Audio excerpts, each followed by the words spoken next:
नमस्कार भैया लोग। भोजपुरी में हमेशा रोज कोई ना कोई नया विवाद जरूर होला। भोजपुरी के स्तर आज इतना नीचे गिर गईल बाटे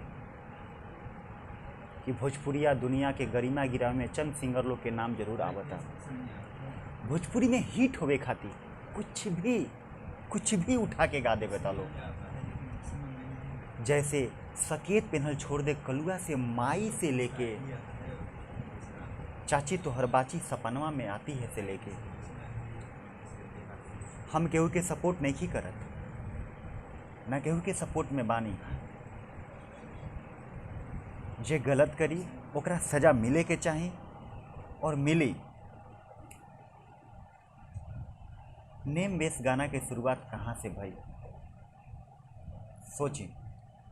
सिंगर उठ के रौरा पे गा के आपके आईना दिखावे के काम कैलस तो मरल आत्मा आज जिंदा हो गई। लेकिन जरा सोची, जहाँ रंग डलवा के बदल गईलू काजल, ऐसन गीत गा के लोग मार्केट में रातों रात वायरल हो जाता। ये सोची कि गीत जहाँ बाजत हुई वहाँ काजल के पिता लाखों हुई हैं। उनका दिल पे का बीतत हुई, वो का सोचत हुई हैं। ऐसन काजल के पिता हमारा बिहार यूपी में लाखों बाने।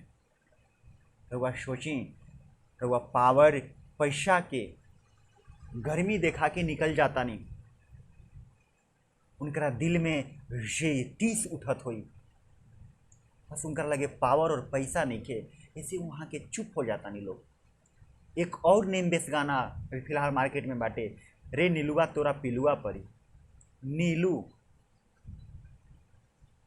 ऐसा नीलू के भाई आज हमारा यूपी बिहार में करोड़ों हुई हैं, लाखों हुई हैं। उनका दिल पे का बीतत हुई।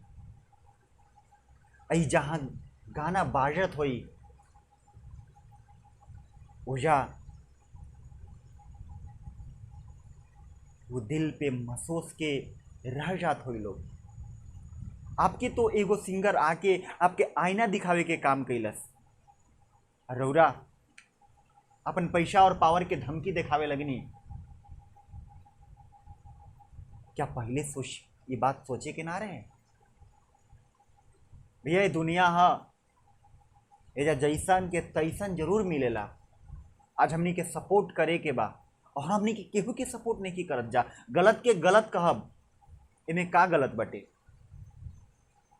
बहुत सोचनी, बहुत देखनी, वायरल वीडियो देखनी, लाइव वीडियो देखनी। आज हमरा जैसन आम व्यक्ति के आके, आम आदमी के आके ये कहे पे मजबूर होके के पड़ल कि हमनी के बिहार के अस्मत के गरिमा आज खतरा में बाटे। हमनी के भोजपुरिया दुनिया के गरिमा आज माटी में मिल रहल बाटे। एक के बचाई।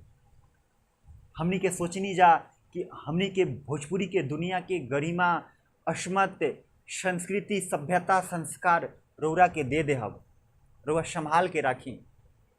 लेकिन रौआ तो एक काजल रंग डलवा के बदल गईलू, जो रे पुजवा बदल गईले, रे नीलुआ तोरा पिलुआ परी। चोली घघरा इसे भी हटके भोजपुरी अलग बाटे, अलग बा। संस्कार के बचावे के बा, सभ्यता के बचावे के बाटे। जब हमनी के बिहार में, यूपी में इस सॉन्ग बाजत हुई, गाना बाजत हुई, तो रे नीलुआ तोरा पिलुआ परी, वो एगो भाई पर का बीतत हुई, जहाँ ओकर बहन, पिता, एगो भाई वो पार्टी के एंजॉय करत हुई और अचानक से ही गाना डीजे पे बाज जात हुई। तो वो भाई कुछ पल खाती, कुछ क्षण खाती का सोचत हुई। भैया रउआ अच्छा भइल कि आज जागनी, सोचनी और हमनी के भोजपुरी के गरिमा आज खतरा में बाटे। आज एकर दयनीय स्थिति बाटे। आज सोचे के बा, आज बचावे के बाटे कि चंद सिंगर लोग आके हमनी के भोजपुरी भाषा के बदनाम कर देता लोग। केहू के प्रशासन अनुमति ना देवेला कि केहू कानून अपना हाथ में लेवे। रउआ के माटी से उठा के हमनी के इजवा बैठैनी जा। रउआ का देनी भोजपुरी के आज? भैया हम कुछ ना कहब, हम एगो आम व्यक्ति बानी, आम पब्लिक बानी, आम नागरिक बानी। हमरा कहे के कोनो हक नहीं खे, लेकिन गलत के गलत कहे खातिर हम कभी पीछे ना हटब। रउआ सोची और रउआ सोचे के परी कि गलती के शुरुआत कहाँ से भइल। सानिया मिर्जा कट नथुनिया जान मारेला। 14 गो अवार्ड लेके हमार सानिया मिर्जा हमरा देश के खातिर, हमरा देश के भारत के आगे ले गईली। रउरा के कोनो हक नहीं खे उनका नाम लेके गाना गावे के। आज का भई? आज एगो छोट सिंगर रउरा पे आईना दिखावे के काम कैलस, आईना दिखावे के काम कैलस, तो रउरा बिलबिला गई नी। भैया इस सोचे के बात बाटे, और ये बात सोचनी है बाटे कि भोजपुरी के बचावे खातिर का करे के परी, और बचावे के परी। बस रउआ से ज़्यादा कुछ ना कहब, इतने बात बोल के हम आपसे विदा लेता नहीं।